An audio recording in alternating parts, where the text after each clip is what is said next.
Hey, welcome to my channel. I want to talk to you about the one thing that separates you from all the other women in the world. And this is really in the context of dating. So you may be either dating or thinking about dating, or maybe just done with dating and frustrated and not knowing what to do next. But you long for relationships, you long to make that connection with somebody that feels natural and feels comfortable. And you may be looking saying, what is it about me that distinguishes me or separates me from everybody else? Or why would any guy choose me? And I want to talk about that with you today. And realize my background is personality profiles and the Enneagram and Myers-Briggs and CliftonStrengthsFinders and all these wonderful tools that help us understand more about ourselves. And also I'm talking to you from the perspective of a dad. Look, my wife and I have 5 kids, 4 of which are girls, so we've raised 4 daughters. 2 of them are married and 1 of them is dating. And, this is one of those things that as a dad, I just think about what can I say that could be helpful. And if I had to think of the one thing that separates you from all the other women, it's your personality. It's who you are. It's your identity.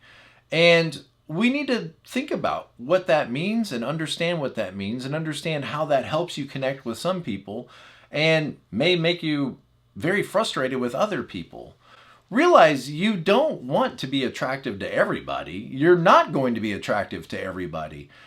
What we're looking for here in a dating relationship or in a marriage is we're looking for compatibility. And the reality is all of us are very different and we're all wired very different. And for example, if you're with somebody who's very assertive or dominant or somebody who's bigger than life and loves to have an audience, they probably won't be attracted to somebody who's just like them. They're probably going to be attracted to somebody who's compatible with that energy. Somebody who might be a little more introverted or a little more quiet. On the other hand, if you're a quiet, introverted person, there's a chance that you might be very attracted to somebody who sets an agenda, somebody who's more dominant, somebody who's more assertive. Or maybe you don't want that in your life and you want somebody who's quiet like you that doesn't disrupt your equilibrium. So this is an interesting thing to think about, is you're not going to be attracted to or attractive to every person you meet, and that's fine. You really only need to find that one person that you're compatible with. Now, I'm not going to get into that whole discussion because you could probably get along with a lot of people. You could probably be married to a lot of people, or a lot of you could be married to a lot of people. But at the end of the day, you're just looking for that special somebody that you can be a companion with that's good for you and you're good for them. And it's sort of hard to put these things into words, but basically what we're talking about is you want somebody that you can feel comfortable with. Somebody that you don't have to walk on eggshells around, that you can be yourself. Not everybody that you date is really going to permit that. Some people, you're going to realize, I can't really be myself around this person. Like they don't appreciate me for my strengths. And in fact, they punish me for my strengths.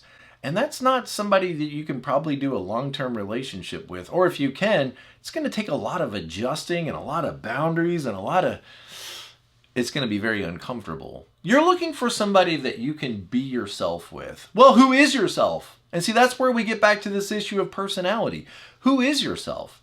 What are you like? What are your strengths? What are your challenges? What are you naturally good at? What's interesting to you? What's not interesting to you? And what are you compatible with? So I would say the most important thing about you that separates you from everybody else or every other woman out there when you think about dating is your unique personality. So do you know your personality? Do you know what your strengths are? Do you know what you like and what you don't like? Do you know how you show up in the eyes of others in the world out there? So your distinct traits, your individuality, your quirks, your mannerisms, however you want to call this, is what sets you apart. And knowing and understanding that, you're able to be more authentic and to show up more fully as you are. That doesn't mean you have permission to be a jerk. Well, I can't help it. That's just how I am. It doesn't give you permission to go with your weaknesses. It gives you permission to challenge those weaknesses and push back on those impulses and compulsions that don't really work for you or don't help you create the kind of relationship you really want in life. Let's face it, we're all humans. We long for connection. We long for friendship. We long for a relationship that gives us, the opportunity to share our love and to receive love. And sometimes our personality can get in the way of that. We need to be able to catch that, realize that, and see the things about us that may be hindering us from having those deep connections that we long for. Understanding your strengths and letting those strengths shine, and also understanding your shortcomings or weaknesses and not allowing those to keep you from engaging in the kind of relationship that you deserve, the kind of relationship that you want. So we're talking about knowing ourselves. And self-awareness is not something everybody has. Self-awareness is you're starting to realize how you're interacting with others and how you're coming across and how other people are perceiving you. And the reality is a lot of people don't have this kind of self-awareness.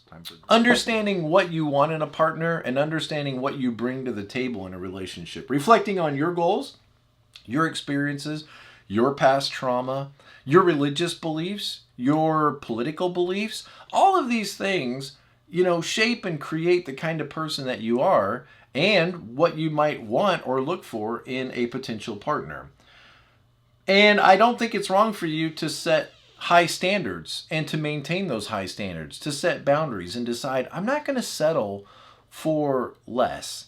I am looking for somebody. They don't have to be perfect, but there are certain things that should be non-negotiable with you. Certain things that you're not going to accept in a relationship. What are your standards for who you will date and who you won't date, and what kind of behaviors you will tolerate and what you won't tolerate? Now, a couple of other things that I just want to mention that I think everybody finds attractive, every potential husband should find attractive, or every potential partner should find attractive. And I guess there's probably somebody who could, in the comments, say, I don't think that's right at all. I totally disagree with you. Okay, I'm sure that that's possible, but maybe it's because I'm an Enneagram 7, I think this way, but let me just share with you some of the things that I think most people are going to find attractive. And I think one of those is going to be radiating positivity. Let's face it, nobody wants to be around somebody who's negative all the time, who's always offended, who's always upset, who's always bothered by something, who's never really satisfied in life, and who's never really satisfied with everybody else. Somebody who's always grumpy, somebody who's always frustrated, somebody who's always hurt, somebody who's always... It's very difficult to be around somebody like that for a long, extended time period.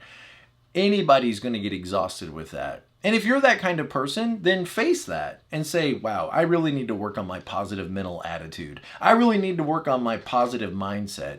I need to maybe go through some coaching for positive mindset because I get so negative, I get so discouraged, I get so frustrated, I get so hurt. And you're not bad because of those things. Just realize it's kind of like dating repellent. It's like relationship repellent. Now, there may be some people that are attracted to that, but I don't know that they're necessarily the best people for you. They may be people who really need a person with problems. And this is going to create probably a dysfunctional relationship.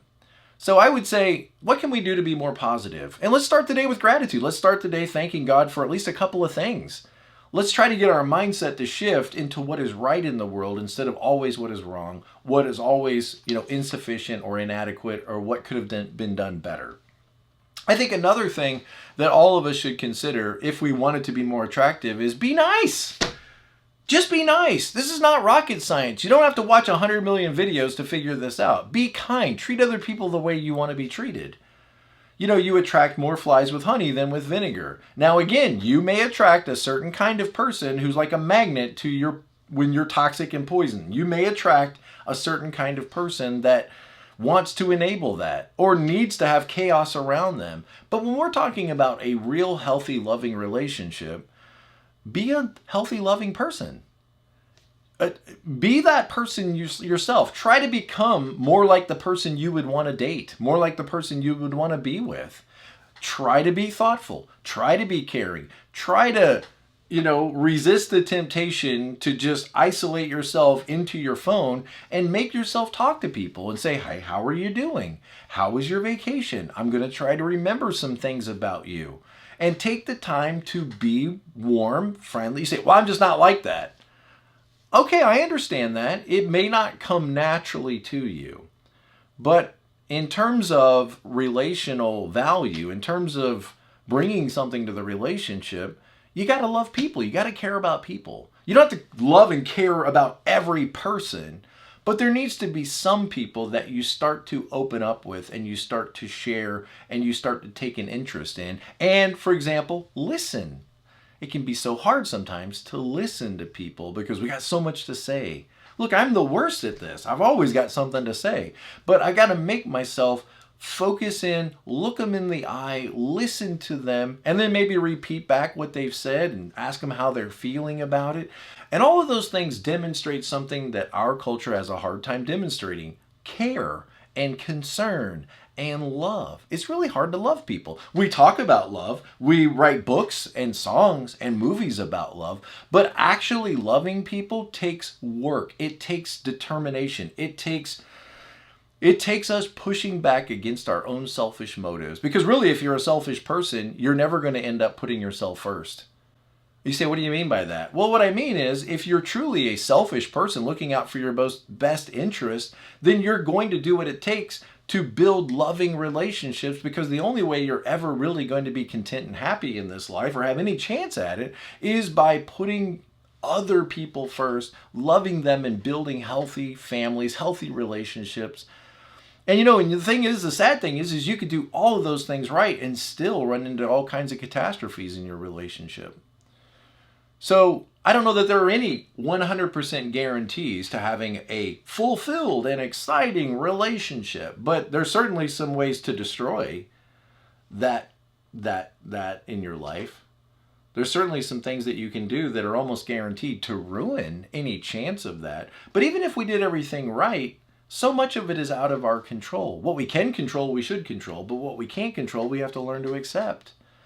And learning to accept people and learning to love people as they are and learning to be yourself, always working on yourself. It's not permission to just be stuck. Knowing yourself, loving yourself, and always working to improve yourself and to improve your relationships. That's what this channel is all about. That's what this channel's always been about. Okay, so positivity, be thoughtful, kind, courteous, focus on them, listen to their story, pay attention to them and their needs, put the other person first. And I think, okay, here's one you're not going to like, but physical attractiveness is important to many people. Now, maybe you can argue it should be or it shouldn't be. You can say, well, I think people are just too focused on the outside. Okay, I don't have any disagreement with that. But let me just say it like this. All of us, male and female, doesn't matter your gender, all of us, there's probably 2 or 3 things we could do to improve our physical presence. I mean, all of us have some strengths. I, for one, have beautiful eyes. All of us have something about ourselves that is attractive. And we might ask ourselves, how could I enhance that quality? What can I do to lead with those attractive qualities? And then maybe there's some other things I need to do that I don't want to do to sort of minimize the other things. So I don't want to make too much out of this, but I've counseled or coached a lot of couples, and this one often comes up. Could you use a little more deodorant? I think develop something that you're passionate about. Interesting people are people who are interested in something. And when you're not interested in anything, it's hard to have a conversation with you. So let me say it like this. If I were to sit down next to you and I were to say, so what are you into right now? Do you have an answer besides TV? Do you have an answer besides social media? Do you have an answer? Is there something that you're interested in, something you're passionate about? I don't think it really matters too much what it is. It could be mountain biking, it could be exercise, it could be painting, it could be hiking, it could be a lot of things. It could be kayaking, canoeing, four-wheelers, music, guitars, poetry, something. Is there something out there that wakes you up and makes you excited? If there's not, then maybe you need to get out more. Maybe you need to look at this world a little bit more and say, there's a lot of interesting things out there. What is it about me that just doesn't find anything interesting? What is it that you're passionate about? One of the most attractive things about somebody is that they are excited and passionate, is that they are awake and alive. And when they talk about something, you can hear the excitement or the passion in their voice. They talk about teaching or about their preschool classroom or whatever it is they do. You say, yeah, but Tom, I spend all my day doing a job I hate, a job I'm not passionate about. Well, maybe you need to consider a new career path. I can't do that. Why can't you do that? Well, I don't believe I can do that. And as long as you believe that, you probably can't. But the moment you start to change your beliefs, your life starts to change. Why would you spend all of your life doing something you hate? Why would you spend all of your life doing something you're not passionate about? I realize that there's a component to work that is just work. You have to do a job. But isn't there time somewhere in your schedule for you to do something that makes you feel alive?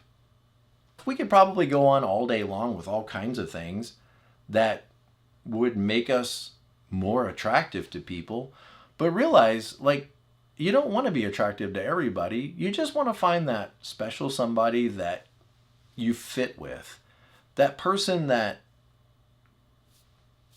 I wanted to say completes you, but that sounds so cliche, doesn't it?